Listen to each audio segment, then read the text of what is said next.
Seja muito bem-vindo a mais um encontro com a palavra.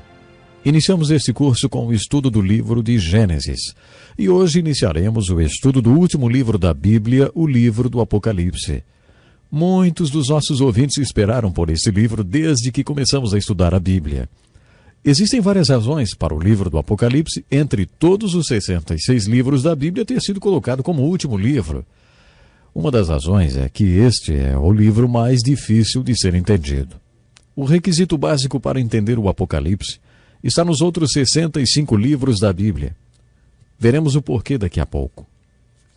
Outra razão por que este é o último livro da Bíblia é porque existem duas áreas de verdade sobre a qual não entenderíamos nada se não fosse o livro do Apocalipse. A palavra grega Apocalipse significa remover ou retirar o véu. O conceito é o seguinte: existem milhões de coisas por trás do véu, pesado, e você nunca descobriria quais são elas. Deus, portanto, remove o véu, de forma que vejamos o que está por trás dele. Tecnicamente, uma revelação é algo que você só sabe porque Deus tirou o véu. As duas áreas que seriam difíceis de se entender sem uma revelação é a maneira como a Bíblia começa e termina. A Bíblia começa com o livro de Gênesis, que significa começo. O livro de Gênesis tem a ver com o começo de tudo. Deus humilhou Jó, um grande pensador e homem espiritual, com a pergunta: onde você estava quando lancei os alicerces da terra? Responda-me, se é que você sabe tanto. Como é que Jó poderia saber? Ele estava lá quando tudo aconteceu? Como Jó ou qualquer outra pessoa poderia saber tanto assim sobre a criação? Ninguém estava lá. Nenhum cientista poderia saber. Para um cientista dar o seu parecer sobre um evento, ele tem que estar no local do evento, observar o fenômeno e fazer experimentos. A partir daí, ele pode tirar conclusões. A questão da criação, como um ato de Deus, foge do alcance de um cientista. Um filósofo pode filosofar a respeito do começo de tudo. Depois de um ano estudando filosofia, o curso foi concluído com a seguinte frase: eu não sei, você não sabe, ninguém sabe. Mas é inteligente pensar sobre isso. O filósofo dá sua opinião sobre a criação, reflete sobre o fenômeno e conclui com a visão agnóstica sobre o assunto. Ninguém sabe nada sobre isso, mas é bom pensar sobre o assunto. Tem uma pessoa que pode falar com propriedade sobre o assunto. Essa pessoa é o profeta que recebeu uma revelação da parte de Deus. Você pode dizer que não existe esse negócio de revelação. É aí que a fé entra. É sua opção crer que a Bíblia é uma revelação de Deus, ou que ela tem a revelação de Deus. Muitos creem que ela é uma revelação de Deus. A palavra revelação envolve todas as maneiras pelas quais um homem pode se comunicar com Deus. A palavra inspiração é um termo que especifica a maneira pela qual Deus se comunica com um homem através da Escritura. Nesse contexto, a Bíblia é tida como sendo uma revelação especial de Deus. Lendo a Bíblia, descobrimos que ela começa com um profeta dizendo: tive uma revelação de Deus. Deus tirou o véu e me mostrou como tudo começou. Se não fosse assim, nós jamais saberíamos como tudo começou. Se não fosse assim, nós jamais saberíamos. O mesmo se aplica ao fim de todas as coisas. O que vai acontecer? Como podemos conhecer o futuro? Só podemos conhecer o futuro se Deus nos revelar. Por isso a Bíblia termina com um profeta, o apóstolo João. E ele diz: eu, João, irmão e companheiro de vocês no sofrimento, no reino e na perseverança em Jesus, estava na ilha de Pátimos por causa da palavra de Deus e do testemunho de Jesus.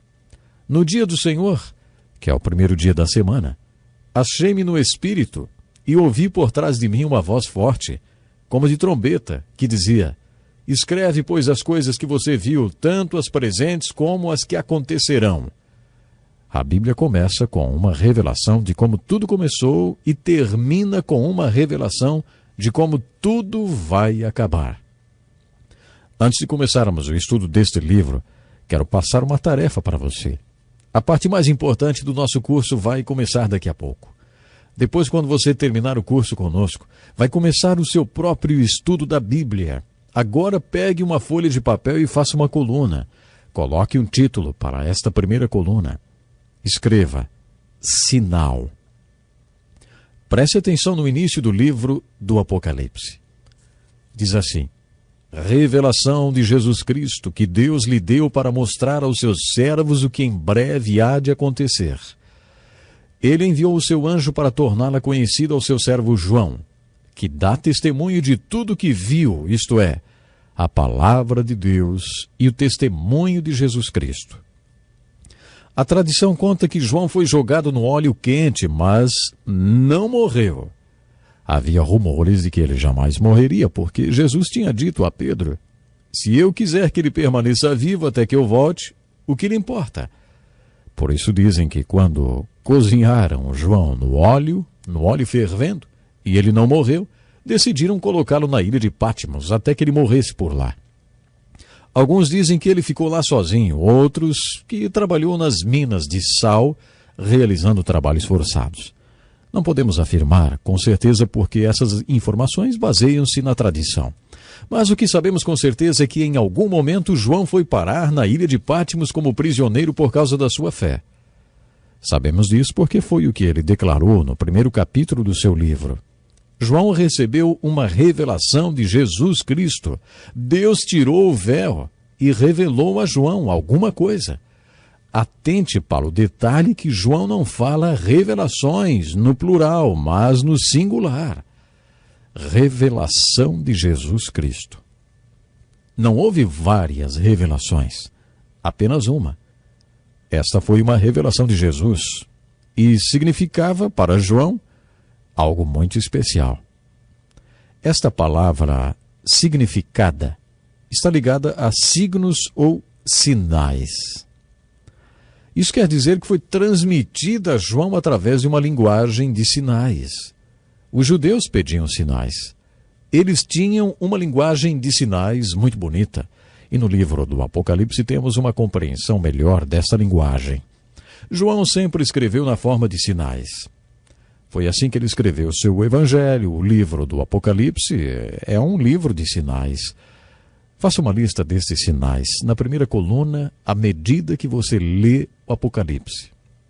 Por exemplo, o cavalo branco, o selo, os 4 seres viventes, o mar de vidro, os 7 candelabros, as 7 taças e todos os outros sinais ou símbolos que você encontrar.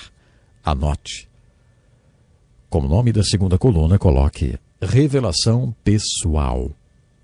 Ore pedindo a Deus e ao Espírito Santo que retire o véu.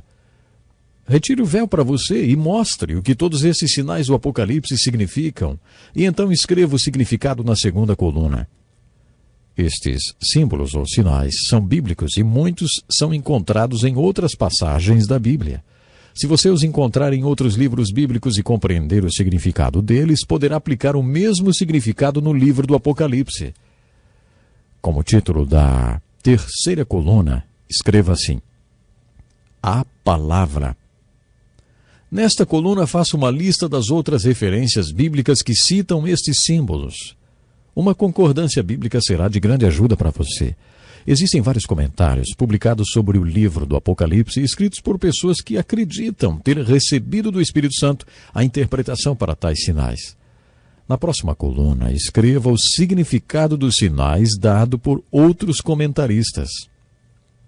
Por último, na última coluna, escreva a sua conclusão final. Se você escrever tudo o que encontrar, provavelmente vai acabar com um caderno de umas 150 páginas. Procure se esforçar porque esta tarefa o ajudará a compreender melhor o livro do Apocalipse. Sendo o livro do Apocalipse tão importante, é realmente especial você tirar um momento para estudá-lo. Na verdade, lendo o livro do Apocalipse, você poderá compreender mais sobre esta linguagem de sinais. Esta foi a linguagem usada por Deus para se comunicar com o seu povo e para decodificá-la são necessárias algumas chaves. Numa guerra, o inimigo sempre tem um código de mensagens e mensagens codificadas que os especialistas tentam decodificar. Eu sugiro que você estude o livro do Apocalipse como se ele fosse uma mensagem codificada para o povo de Deus. Você vai precisar de algumas chaves para decodificá-la. A primeira chave é o Espírito Santo. Não dá para entender coisas espirituais sem o Espírito Santo. Isso se aplica principalmente ao livro de Apocalipse. A função do Espírito Santo é nos ensinar o que é espiritual. Por ocasião da última ceia, Jesus disse que a função do Espírito Santo nos mostrar o que está por vir. Este livro trata essencialmente do que ainda está por acontecer. Portanto, o Espírito Santo é a primeira chave que abre o código da mensagem do Apocalipse. A chave número 2 é saber que estes símbolos do livro do Apocalipse são todos símbolos bíblicos. Se você fosse um judeu profundo conhecedor do Velho Testamento, todos estes símbolos do Apocalipse não lhe seriam assim tão estranhos. Fica mesmo muito difícil para uma pessoa entender o Apocalipse se ela não estiver familiarizada com a simbologia da Bíblia. Tomemos, por exemplo, o capítulo 4 do Apocalipse. Diz assim: uma porta que se abre para o céu, através da qual você pode ver o céu. Bom, alguém está sentado num trono. Aquele que está sentado no trono, semelhante às pedras jaspe e sardônio. E ao redor do trono, um arco-íris como uma esmeralda. Se você fosse um judeu aprofundado nos conceitos do Velho Testamento, você se lembraria da descrição das vestimentas do sumo sacerdote. Isso no capítulo 28 do livro de Êxodo, usadas no tabernáculo do deserto e depois no templo de Salomão. O sumo sacerdote deveria usar uma estola com 12 pedras bordadas, uma para cada tribo de Israel. A primeira pedra era sardônio e representava a primeira tribo de Israel, a tribo de Ruben. A última pedra representando a 12ª tribo, a tribo de Benjamim, e era jaspe. A 7ª tribo era Judá, e era representada pela pedra esmeralda. Todos esses nomes em hebraico têm um significado. Por exemplo, Ruben significa veja meu filho. Benjamim significa filho da minha mão direita. E Judá significa louvor. Por isso, quando a porta do céu se abriu, na linguagem simbólica foi dito assim, veja meu filho, filho da minha mão direita, louvai-o. Todo judeu aprecia muito esta linguagem de sinais. Bom, no próximo programa vamos continuar. Até lá. Este é um estudo escrito pelo Dr. Dick Woodward, na voz do pastor Edson Bruno.